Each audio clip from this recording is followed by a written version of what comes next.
안녕하세요. 림페씨. 동남아시아 남자들입니다. Yeah, and welcome to another episode of Ask Limpeh. And today we are very exciting. Very excited to have with us not only Mr. Alvin, who will be answering most of the questions anyway, but Alvin from Singapore, who is here, who will be asking the question. Alvin, can you want to say hello? Hi. What was the Korean term? 안녕하세요. 안녕하세요. Alvin from Singapore. Very happy to meet Limpeh and Alan here. Very happy to grammatically it's so wrong. But what are you doing here? What are you doing here in Korea? Vacationing with my wife and a little bit of business as well. Oh, so you're saying that you're vacationing, but while vacationing, you still want to meet with Limpeh and be on our program. Like you're taking time, precious time away from your vacationing.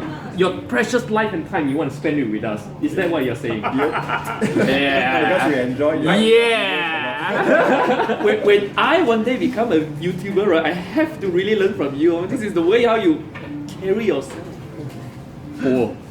뭐라고? Oh no, we should go straight to the question.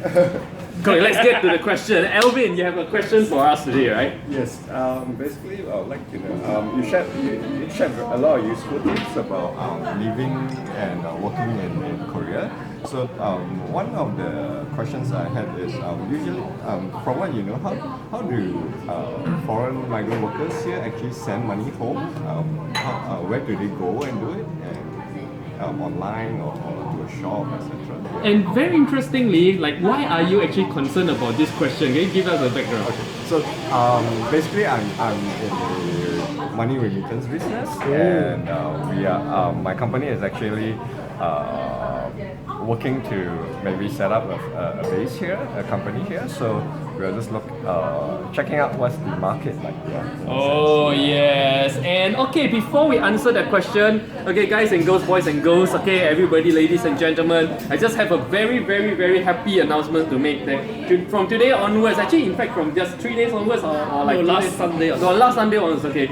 Mr. Wee here, okay, I cannot just call him a TEDx speaker anymore. He is officially the president, the embassy anointed president. No, not really embassy anointed, but I was sort of elected. Yeah, Okay. sort of. President of the Malaysian Association of Korea. 축하합니다. Salam sejahtera, terima kasih. 축하합니다. Oh. I cannot believe it. Oh yeah, this is a very big honor, and this is something like really for 훌륭한 사람. 이거 진짜 훌륭한 사람. Oh, thank you very much. This is for It's really an honor.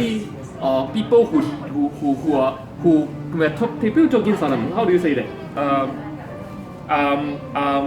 Outstanding,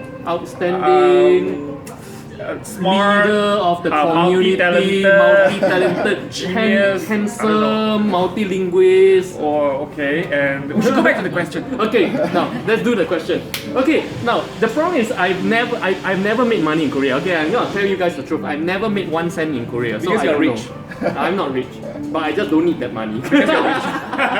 So I don't know, and I don't ever remit money back to Singapore. And in fact, I do the opposite. I take money from Singapore into Korea. I spend all my Singapore and US money in Korea.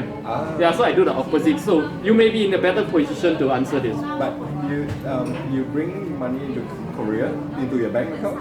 Yes, I do it in 2 ways, by direct bank wire transfer and also directly from ATM. I do that as well. You get charged. You get charged fees, but I only do that because in order to top up some of my Korean bank card, because that card that I use isn't linked. I can't wire from US for some reason because there's some kind of control between US and Korea. So, but I will have to withdraw money and physically put it in so that I can use the card. So that's when I withdraw money. And other than that, I will just use the card direct for purchases. I see. Yeah, and then other than that, if I need big amounts of money like this time round where I'm paying my house deposit, I will do a direct wire transfer. I see. Yeah, I think that one is cheaper. But when you withdraw from ATM, it's actually quite expensive. But every bank has a different charge, but it's about 1 to 3% per withdrawal. Oh, Yeah, it's actually quite high. Yeah. It's kind of like using credit card. Yes. Not in my case because I work here and then I get my salary here. So there are times that I actually have to send money back to Penang. So what I do here is it's actually legal. It's legal, but I don't think it's actually well known among Malaysians or Singaporeans in South Korea as yet. Because first of all, you need to open a Citibank account. You have to open a local Citibank account in Korea. But in order to open the account, right, you actually have to pay 50,000 won. 50,000, I think it will be about 50 Singapore dollars. About that, 50 Singapore dollars to open that account. Second thing is that you have to make sure whenever you do teletransfer in the future, Citibank must be your only what do you call that? I don't know what's the term. Remittance bank? Yeah. It has to be your issuing bank. It has to be the only issuing bank for teletransfer. Because when I opened this account, right, my so-called the issuing bank, the previous only issuing bank was another one. So they actually had to, on the spot call that bank to say that, okay, Mr. Ui wants to cancel that one. And then he wants to, the account is still there. It's just that the issuing, the facility has to be transferred to us, to Citibank. And he has approved. And I have to sign documents. And then on the spot, they make the phone call, approve, and then the computer will be updated immediately to point Citibank as my only issuing bank. Oh, so many words to say. I heard that if you have an account with Citibank and you can actually withdraw money overseas. Cannot. No? As far as I know, cannot. Because I actually have a Citibank account in Penang. Oh, because I was told that you can do that. No, I cannot. So I actually have to open a new Citibank account. And then the third thing is that you need to have someone you can trust in your home country. I can trust my family. So because if I send money, my family is actually the one who is going to manage the money for me, who's going to pay the insurance or loan or whatever. And my aunt actually holds the card. I will have a card. So you have the bank ATM account card in Malaysia? No. There's nothing to do with Malaysia. Oh. The Citibank account is in Korea. You only need one Citibank account. But the ATM card to withdraw the money? Yes, I give it to my family. So my family holds the card. Whenever I need money, right, like for example, I use another bank for my daily life, like Shinhan Bank. Shinhan Bank is where I receive my salary and so on, all my spending. So I transfer money to Citibank through an app. That's it. And then I would just inform, I just WhatsApp my aunt, I have just transferred 1 million Korean won, so please go and withdraw. Yeah, and then my aunt will just take the ATM card, go to Citibank in Penang to withdraw. Actually belongs to you. Yes, that's my card, it's under my name. But of course, because I can trust my aunt, so she's doing all that for me. And then every time she withdraws money, right, the transaction fee is only about $1 US. Oh. Only $1 US. But there is a limit. In a year, I can only transfer 50,000 US dollars max. 50,000, it's okay. Over the whole year. It's not even my annual income. Come on. Oh, but it's quite little. Yeah, I'm not that rich. But 50k to me is more than enough. 50k is quite normal. It's actually more than my income. I mean, for if there's any limits in this industry, 50,000 US tend to be the limit. For example, if you send some money to someone in China, Chinese government actually set, for example, 50,000 US. Yes. Yeah, money that's going right. in. That's right. And And then you have to fill out all kinds of forms to do that. A lot. money coming out even harder from China. Yeah. That's why in the past when we were in China, we actually just go by personal connection. So you're coming, you transfer to my bank, I transfer to your bank like that. Yeah. So in Singapore, for example, a few years back when it was the peak of the property boom. So you have a lot of Chinese PRCs who come to Singapore to buy houses. So imagine they bring suitcase of cash. Oh, really? Yeah, suitcases. But that's illegal, right? That's illegal, right? What we understand, to be fair, I do understand that a lot of it is through Chinese PCR. Underground banking. Underground banking. Even South Korea has underground banking, by the way. It's actually, everybody knows that. It's actually quite prevalent. I mean, in my industry we call it hawala. It's everywhere. It's just that how each country choose to fight it. So even in Singapore, they're still in existence. The Bangladeshis, the Indians, they still use it because it's a trust thing. So after hearing like his methods, I think in one breath he go through a lot of methods, and most of it doesn't. His is very unique. Okay. Because in a sense he kind of make this money transfer happen himself. Yeah. Oh, okay. Whereas most, like in Singapore or other countries, most migrant workers will go through, say, for example, the traditional place like Western Union, Yes, MoneyGram. They go to the shop Yep, and yep. queue up. But I'll say over the last 2 years when fintechs are really Fintech, yeah. booming all over the world. So in Singapore and even in Korea, I understand that there are apps that let you transfer money straight away. I would say it doesn't have to link to your own Korean bank account. It's up to you because you decide how much you want to send. You just key in, and then you just do a bank transfer from your ATM or internet banking from your Korean account into the say a Korean remittance house into their bank account, and then within in most cases within 24 hours your beneficiary receive it in their bank account. Then in the case, let me ask you the one. You were supposed to be asking me the question. I'll ask you the question here. So for someone like me who live in Korea but uses money from outside of Korea, what do you think? Is there a more cost-effective way of bringing in money?